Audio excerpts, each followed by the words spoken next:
putusan Fadel yang tadi sama-sama kita dengar. Fadel diputus 9 tahun. Ada beberapa fakta persidangan yang tidak dibacakan oleh majelis yang dianggap sudah dibacakan. Tapi dalam hal ini saya mau menyampaikan fakta persidangan seperti janji saya kepada rekan wartawan pada saat itu. Setelah putusan saya akan membuka fakta persidangan yang sebenarnya supaya nggak oke.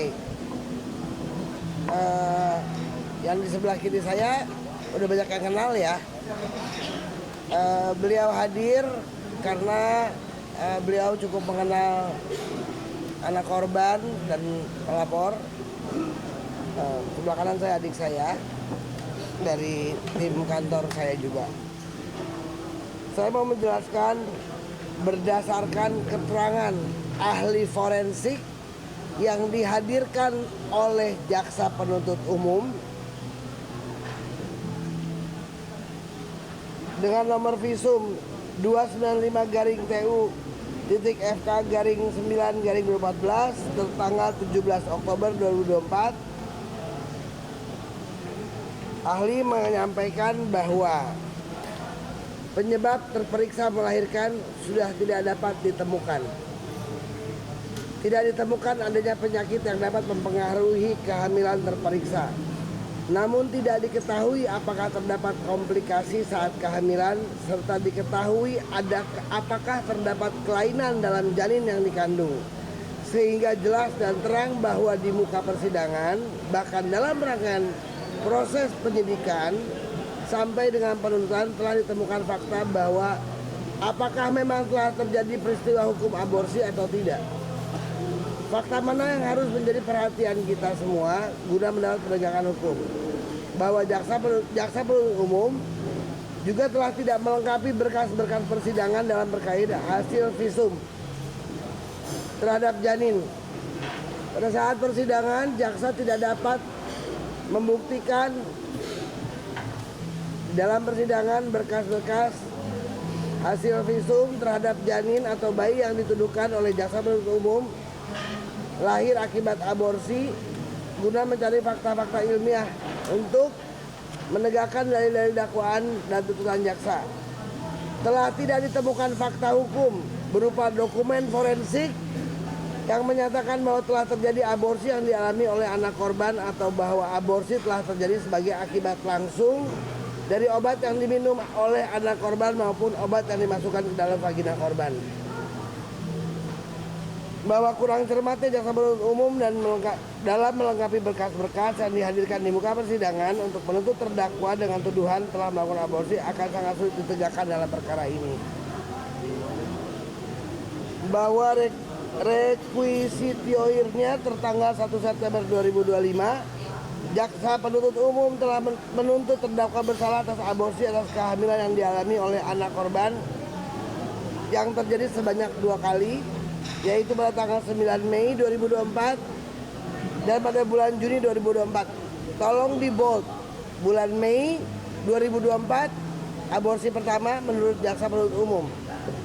Aborsi kedua di bulan Juni di tahun yang sama 2024. Seperti tadi disampaikan oleh majelis, aborsi pertama itu pendarahan. Seperti kalian dengar, yang memesan obat adalah anak korban.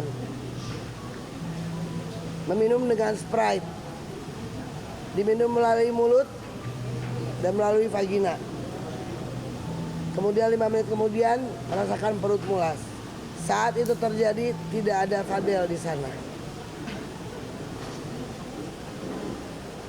Kalau tadi kalian dengar, ada yang dengar waktu majelis bilang anak korban memesan obat melalui Google, mundur ke belakang, pernah disampaikan oleh pengacara Nikita Mirzani bahwa katanya yang memesan obat Fadel. Tapi tadi kalian dengar sendiri dari mulut majelis hakim siapa yang memesan? Anak korban. Oke. Logikanya pada bulan Mei dia melakukan aborsi, memesan obat, melalui paket yang diambil oleh Aroh pembantunya, kemudian memesan Sprite dan meminumnya. Tidak ada Fadel di sana. Sampai pendarahan selesai, barulah dia video call seperti tadi yang disampaikan oleh majelis, yang disampaikan oleh anak korban, papa anak kita sudah meninggal. Ada Fadel di sana? Tidak ada Fadel di sana. Oke. Bulan Mei itu pendarahan.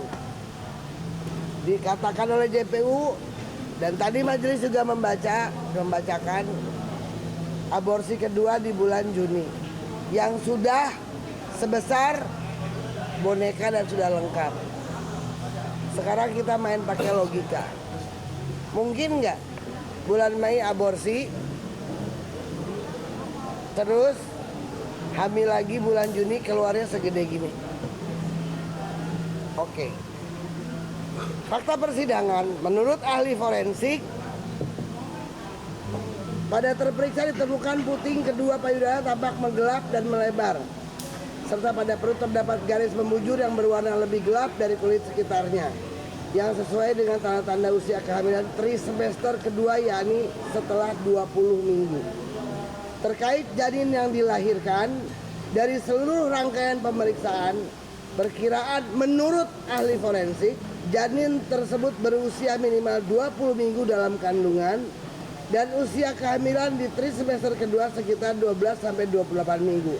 Sehingga ahli forensik yang dihadirkan oleh JPU memberikan kesimpulan usia janin yang dilahirkan antara 20-28 minggu dalam kandungan atau kurang lebih sekitar 5 bulan usia janin.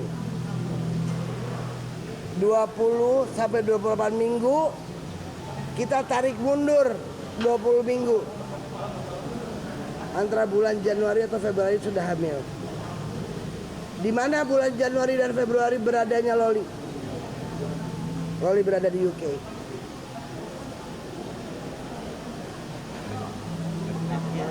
Kalau boleh tahu Kak, sambil dengan anak. Saya tidak mau menjawab itu dulu. Saya selesaikan dulu ini ya. Nanti ada sesi tanya jawabnya. Oke. Bahwa dari pemeriksaan keseluruhan yang dilakukan pada tanggal 19 September 2024 dan 30 September 2024, berdasarkan hasil pemeriksaan USG, rahim didapatkan hasil bentuk dan ukuran normal sehingga dapat disimpulkan bahwa sudah terjadi pengeluaran janin minimal 6 minggu sebelum pemeriksaan.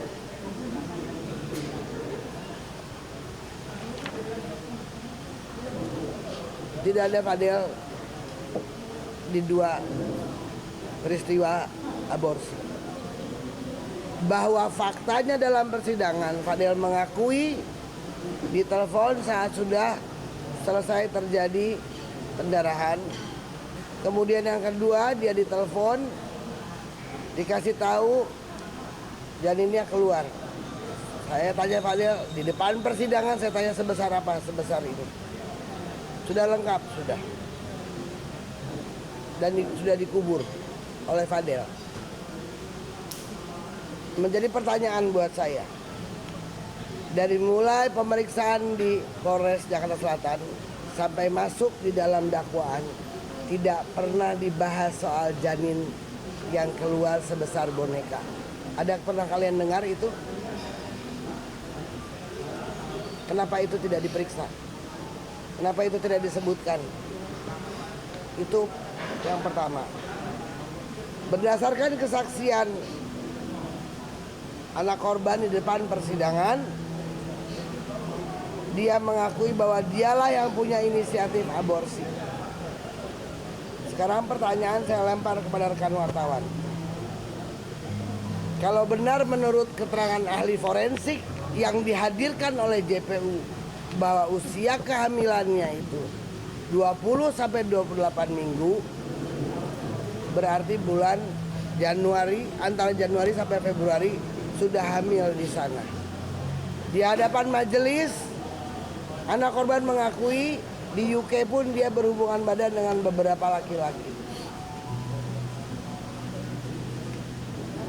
Itu fakta persidangan yang tidak dilihat oleh majelis. Itu yang membuat saya tadi agak kaget. Tidak ada satupun fakta persidangan yang menjadi pertimbangan. Sekarang pertanyaan saya, Loli tiba di Indonesia pada bulan Maret. Pak Bintang boleh ikut gabung di sini. Kursi, kursi. Loli tiba di Indonesia hamil. Mungkin kami sudah aborsi. Kalian bisa lihat jejak digital itu nggak bisa hilang ya. Kalian bisa cari di TikTok tanggal berapa dan siapa yang menjemput Loli di bandara. Di hadapan majelis, Loli menyampaikan berupaya 6 kali pulang ke rumah ibunya, namun tidak diterima oleh ibunya. Pertanyaan saya, peristiwa yang hari ini diputuskan akan terjadi nggak kalau ibunya terima dia pulang? Tidak terjadi. Dan sampai hari ini Loli tidak ada di rumah ibunya. Yang katanya sibuk mau melindungi anaknya, menuduh Fadel merusak masa depan anaknya, tapi sampai hari ini anaknya tidak diterima masuk di dalam rumahnya. Saat ditanya oleh majelis, apakah sekarang Loli sudah pulang ke rumah? Belum, Yang Mulia. Jadi sekarang tinggal di mana? Saya masih di safe house dan saya nggak betah, Yang Mulia. Itu yang terjadi fakta persidangan. Kemudian tadi disampaikan menurut pertimbangan majelis ada tipu muslihat yang dilakukan atau bujuk rayu sehingga persetubuhan itu terjadi. Faktanya sejak kedatangan Loli di bulan Maret, Fadel sudah niat menikahinya karena Loli mengeluh sudah dibuang oleh ibunya. Yang kalian semua tahu pernah di-announce ya sama ibunya di media bahwa itu udah bukan anak saya. Kami lampirkan bukti di dalam pembelaan. Loli pernah menerima lamarannya Fadel. Fadel memberikan cincin berlian untuk melamar.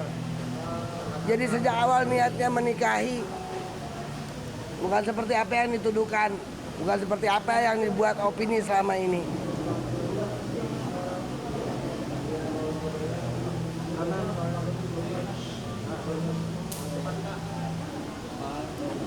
Oke, saya akan perlihatkan lagi.